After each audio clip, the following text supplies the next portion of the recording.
অনেক অসাধু ব্যবসায়ী আছে রমজান আসলে নিত্য প্রয়োজনীয় পণ্যের মূল্য বৃদ্ধি করে দেয়। মজুতদারি করবেন না, পণ্যের কৃত্রিম সংকট বাজারে করবেন না। আপনি লাখ টাকা কামায়া ভাবছেন যে রোজাদারদের কষ্ট দিয়ে ধনী হবেন, এমন রোগ আল্লাহ আপনারে দিবে, কোটি টাকা দিয়েও আপনি হাসপাতালের বিল পরিশোধ করার ক্ষমতা আপনার হবে না। তারাবির সালাতের রাকাত বিতর্ক এড়িয়ে চলুন, রাকাত নিয়ে বিতর্ক করবেন না। 8 রাকাত 20 রাকাত নিয়ে যে মারামারি এই দেশে, এটা শয়তানের ফন্দি। আমরা 20 রাকাত পড়ি, আপনারা হয়তো 8 রাকাত পড়েন, কোনো অসুবিধা নাই। আমরা যারা 20 রাকাত আমরা পড়তেছি, আমরা 20 রাকাতের কথাই বলি, 20 রাকাত আমরা পড়বো আজীবন। সৌদি আরবে মক্কা মদিনায় 20 রাকাত পড়ে, কোনো অসুবিধা নাই। অন্যান্য মসজিদগুলোয় 8 রাকাত পড়ে, এই নিয়ে এদের মধ্যে মারামারি আছে? লাইলাতুল কদরি খায়রুম মিন আলফি শাহর, 1000 মাসের চেয়েও সেরা। 83 বছর 4 মাস টানা ইবাদত করলে যেই সওয়াব, কদরের রাতে ইবাদত করলেও তার চাইতে বেশি সওয়াব দিয়ে আপনার আমলনামা ভরে দিবে কে? রমাদান নাম শুনলেই মুমিন হৃদয়ে বয়ে যায় প্রশান্তির ফল্গু ধারা, ঠিক কিনা? একটা আনন্দ, একটা উচ্ছ্বাস আমাদের হৃদয়ের মধ্যে চলে আসে। রমাদান সাইয়্যিদুশ শুহুর, 12 মাসের মধ্যে সব চাইতে শ্রেষ্ঠতম মাস রমাদান আল মুবারক আসছে। আত্মশুদ্ধির মাস, আত্মসংশোধনের মাস, শুদ্ধাচারের মাস, নিজেকে আলোকিত করবার মাস। এই রমাদানুল মুবারকে আমাদের কি করণীয়, কি বর্জনীয়, what to do and what not to do, এই টপিকসের উপর কিছু কথা আপনাদের সামনে উপস্থাপন করব ইনশাআল্লাহ। ওমা তৌফিক ইল্লা বিল্লাহ। আল্লাহ তাআলা ইরশাদ করছেন, شهر رمضان الذي أنزل فيه القرآن هدى للناس وبينات من الهدى والفرقان।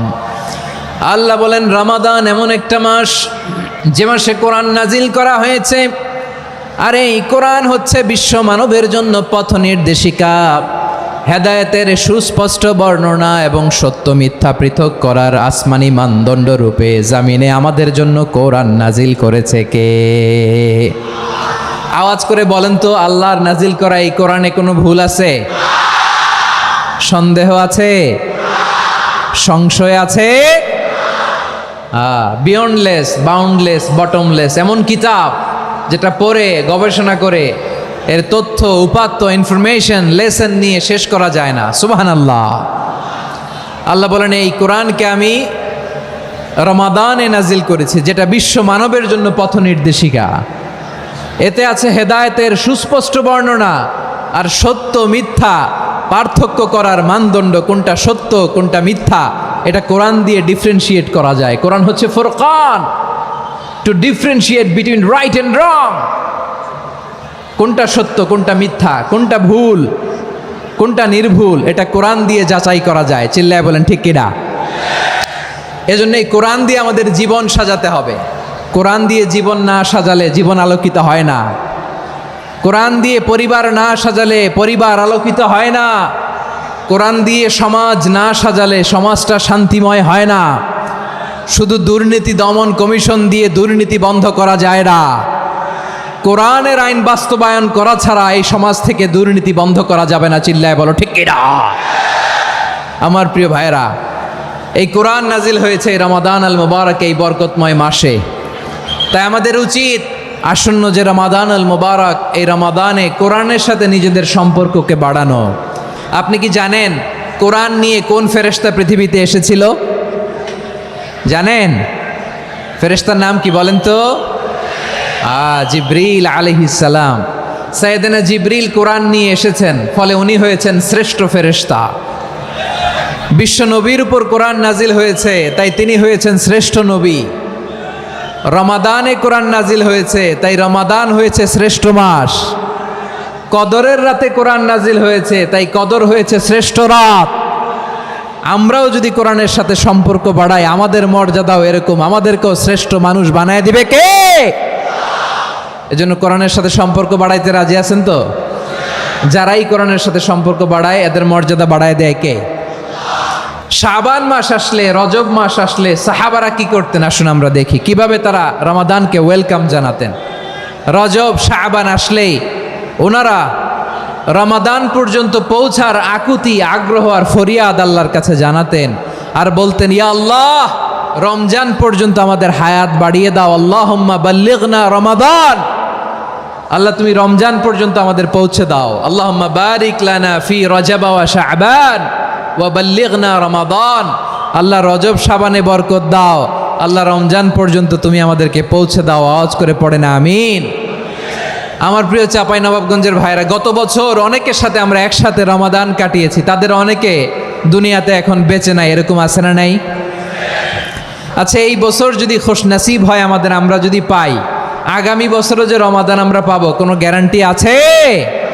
তাহলে আসুন আমরা ভেবে নেই, হতে পারে this Ramadan could be the last and final Ramadan in our life. হতে পারে এই রমাদানই হতে পারে আমার জীবনের শেষ রমাদান। তাই আসুন আমরা আল্লাহর কাছে দোয়া করি, আল্লাহুম্মা বাল্লিগনা রমাদান, আল্লাহ তুমি রমাদান পর্যন্ত আমাদেরকে পৌঁছে দাও। আওয়াজ করে পড়েন আমিন।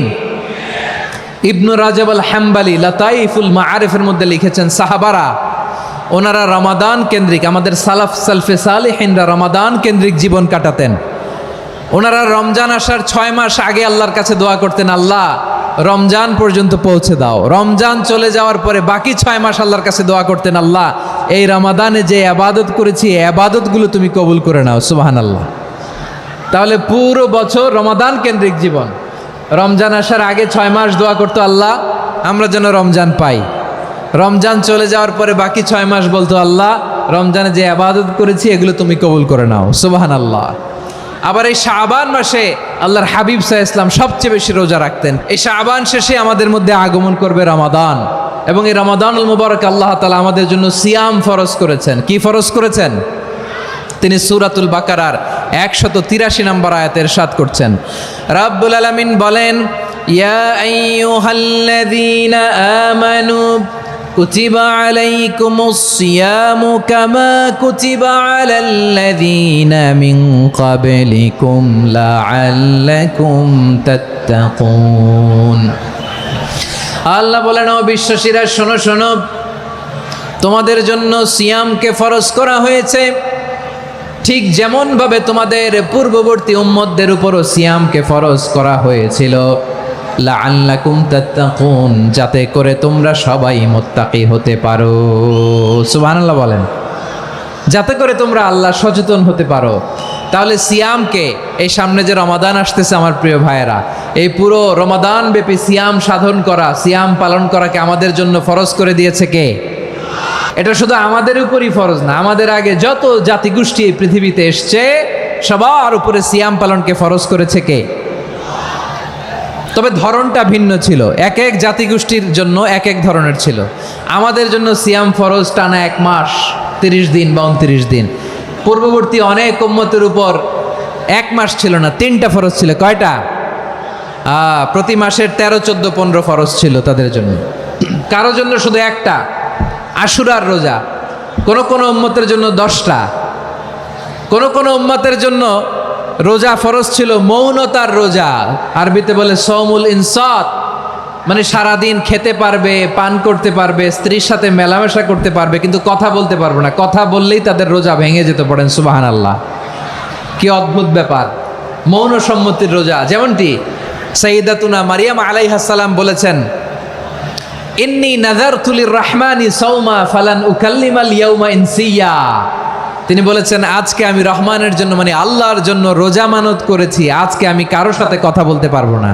তো রোজা রাখলে কথা বলতে পারবে না কেন? কারণ ওই শরীয়তে রোজার বিধান ছিল সকাল থেকে সন্ধ্যা খেতে পারবেন, পান করতে পারবেন, কিন্তু কথা বলতে পারবেন না। কথা বললেই রোজা ভেঙে যেত। সুবহানাল্লাহ বলেন। তাহলে সব জাতিগোষ্ঠীর উপরে রোজা ফরজ ছিল, কিন্তু ধরনটা ভিন্ন ছিল। মজার ব্যাপার হচ্ছে, আপনি বর্তমানেও বিভিন্ন ধর্মের দিকে তাকান, বৌদ্ধ ধর্ম, হিন্দু ধর্ম, খ্রিস্ট ধর্ম, তাদের মধ্যেও রোজা আছে। ইংরেজরা, খ্রিস্টানরা এটাকে বলে ফাস্টিং। কি বলে? ফাস্টিং। আমাদের হিন্দু ভাইয়েরা বলে উপবাস। তারা কি বলে? উপবাস। আবার এখন আন্দোলনেরও একটা মাধ্যম হয়েছে এটা, না খেয়ে থাকা, এটারে বলে অনশন। এটারে কি বলে? অনশন ধর্মঘট। মানে আমাদের দাবি না মানলে আমরা খাবো না, রোজা রাখলাম। তারপরে আধুনিক বিজ্ঞান এটার একটা নাম দিয়েছে, না খেয়ে থাকাকে অটোফিজি। কি বলে? অটোফিজি, জাপানের এক চিকিৎসা বিজ্ঞানী এই অটোফিজির উপর গবেষণা করে সে নোবেল পেয়েছে। এজন্য আল্লাহ তাআলা আমাদের জন্য গোটা রমাদানে এই সিয়ামকে ফরজ করে দিয়েছেন। আওয়াজ করে বলেন আল্লাহু আকবার। রাব্বুল আলামিন বলেন, ইয়া আইয়ুহাল্লাযীনা আমানু কুতিবা আলাইকুমুস সিয়াম, সিয়ামকে তোমাদের উপরে ফরজ করা হয়েছে, কামা কুতিবা আলাল্লাযীনা মিন ক্বাবলিকুম, যেমনি তোমাদের পূর্ববর্তীদের উপর রোজা ফরজ করা হয়েছিল, লাআল্লাকুম তাত্তাকুন, যাতে করে তোমরা আল্লাহ সচেতন হতে পারো, যাতে করে তোমরা মুত্তাকি হতে পারো। লাআল্লাকুম তাত্তাকুন, যাতে করে আমরা আল্লাহ সচেতন হতে পারি, আল্লাহ কনসিয়াসনেস আমাদের মধ্যে গ্রো করে। এটা হচ্ছে রোজার প্রাইম অবজেক্টিভ। অনেকে জিজ্ঞেস করলে অনেকে বলে রোজার মূল উদ্দেশ্য হচ্ছে না খেয়ে থাকা। না, অনেকে বলে গরিবদের কষ্ট অনুধাবন করা রোজার উদ্দেশ্য। না, রোজার উদ্দেশ্য কি, সিয়াম পালনের উদ্দেশ্য কি, এটা আল্লাহ তাআলা স্পষ্ট এই আয়াতের পেছনে বলেছেন যে লাআল্লাকুম তাত্তাকুন, যাতে করে তোমরা আল্লাহ সচেতন হতে পারো, আল্লাহ ভীতি তোমাদের মধ্যে গ্রো করে, গড কনসিয়াসনেস, আল্লাহ কনসিয়াসনেস, আল্লাহ সচেতনতা যেন বাড়ে, দ্য সেন্স অফ অ্যাকাউন্টেবিলিটি, আল্লাহর সুপ্রিম কোর্টের কাঠগড়া এই দুনিয়াতে আমি যাই করলাম তার সব কিছু যে পাই টু পাই হিসাব দিতে হবে, এই sense, to enhance the sense that what ever we do Allah is watching me. আপনি যাই করেন কেউ দেখে না, কিন্তু দেখে কে? শুরুতেই তো জিজ্ঞেস করেছিলাম যে কেউ যেটা দেখে না সেটা দেখেন কে? কেউ যেটা শোনে না সেটা শোনেন কে? এর নাম হচ্ছে লাআল্লাকুম তাত্তাকুন, যাতে করে তোমরা আল্লাহ সচেতন হতে পারো, আল্লাহ ভীরু হতে পারো। দুনিয়ার কেউ দেখে না, কিন্তু আল্লাহ দেখে। এটাই রোজার মূল শিক্ষা। আমার প্রিয় ভাইরা, আপনি লুকিয়ে লুকিয়ে ঘরের ভেতরে অন্যায় করেছেন, পাপ করেছেন, আপনার বাবা দেখে নাই, মা দেখে নাই, স্ত্রী দেখে নাই, কিন্তু দেখেছে কে? আল্লাহর চোখ ফাঁকি দেয়া যায়? আচ্ছা, বুঝে থাকলে বলেন তো, সিসি ক্যামেরার চোখ ফাঁকি দেয়া যায় কি যায় না? পুলিশের চোখ, র্যাবের চোখ, বিমানবন্দরে কাস্টমস অফিসারের চোখ, কিন্তু আমার আল্লাহর চোখ। এই সেন্সটা নিয়ে আসা নিজের মধ্যে, আমি what ever I do Allah is watching me, যাই করি আল্লাহ দেখে। লাআল্লাকুম তাত্তাকুন। রমাদানের রোজা, ইফতারি, সিয়াম, ইবাদত সব কিছুর মধ্য দিয়ে আপনাকে খেয়াল করতে হবে যে লাআল্লাকুম তাত্তাকুন এই স্ট্যান্ডার্ড এটা অ্যাচিভ হচ্ছে কিনা আমাদের, যাতে করে তোমরা মুত্তাকি হতে পারো, আল্লাহ ভীরু হতে পারো। তাকওয়া, এটা হচ্ছে the essence of Islam. What is তাকওয়া? তাকওয়া মানে কি? তাকওয়ার সংজ্ঞা অনেকে অনেকভাবে দিয়েছেন। আমি সরাসরি সাহাবাদের কাছ থেকে একটা সংজ্ঞা আপনাদের শোনাচ্ছি। ওমরে ফারুক রাদিয়াল্লাহু তাআলা আনহু উবাই ইবনে কাব রাদিয়াল্লাহু তাআলা আনহুকে জিজ্ঞেস করেছিলেন, ইয়া উবাই মা হুয়া তাকওয়া, হে উবাই তাকওয়া কি? তাকওয়া কাকে বলে? উবাই ইবনে কাব তিনি প্রশ্নের উত্তর না দিয়ে উনিও আবার প্রশ্ন ছুড়লেন। তিনি বললেন, ইয়া আমির আল মুমিনিন, আমা সালাকতা তরিকান যা শাউক, আপনি কি কাঁটাযুক্ত রাস্তা দিয়ে মরুভূমিতে কখনো হেঁটেছেন? যে রাস্তার চারদিকে ক্যাকটাস, গুলমলতার কাঁটা, হেঁটেছেন? ওমরে ফারুক বললেন, নাম হেঁটেছি। বালা, হেঁটেছি। কাইফা আমিলতা, কিভাবে হেঁটেছেন? ওমরে ফারুক বললেন, শাম্মারতু ওয়াজতাহাত্তু, আমি আমার জামা, জুব্বা আর চাদর আটোসাটো করে গায়ের সাথে এমনভাবে মিলিয়ে রেখেছি, এমন সাবধানে হেঁটেছি যাতে করে মরুভূমির ক্যাকটাসের গুলমলতার কাঁটা আমার গায়ে বিঁধে না যায়। উবাই ইবনে কাব বললেন, ফাযালিকা হুয়া তাকওয়া, আরে তাহলে আপনি তো ঠিকই জানেন তাকওয়া মানে কি, এটাই তো তাকওয়া। ওই রাস্তা দিয়ে যেভাবে হেঁটেছেন পুরো দুনিয়ার জিন্দেগিটা এইভাবে সাবধানে চলার নামই হচ্ছে তাকওয়া। চিল্লায় বলো ঠিক কিনা? এই দুনিয়াতে পাপ পঙ্কিলতা থাকবে, শয়তানির হাতছানি থাকবে, অপরাধ প্রবণতা থাকবে, নফসের খায়েশ থাকবে, অন্যায়ের হাতছানি থাকবে। সব কিছুকে দোলে মুচড়ে পেছনে ফেলে সাবধান হয়ে এই দুনিয়ার সিরাতুল মুস্তাকিমের পথে চলতে হবে। যেই রাস্তা শুরু হয়েছে দুনিয়াতে, শেষ হয়ে গিয়েছে আল্লাহর জান্নাতের ভেতরে। চিল্লায় বলেন ঠিক কিনা? আমার প্রিয় চাঁপাইনবাবগঞ্জের ভাইয়েরা, এটার নামই তাকওয়া। উবাই ইবনে কাব বললেন, ও আমিরুল মুমিনিন, ওই কাঁটাযুক্ত গুলমলতার রাস্তার মধ্যে ঠিক যেমনি সাবধান হয়ে আপনি হেঁটেছেন, এই দুনিয়ার বুকে ওই সাবধান হয়ে চলার নাম হলো তাকওয়া। সুবহানাল্লাহ।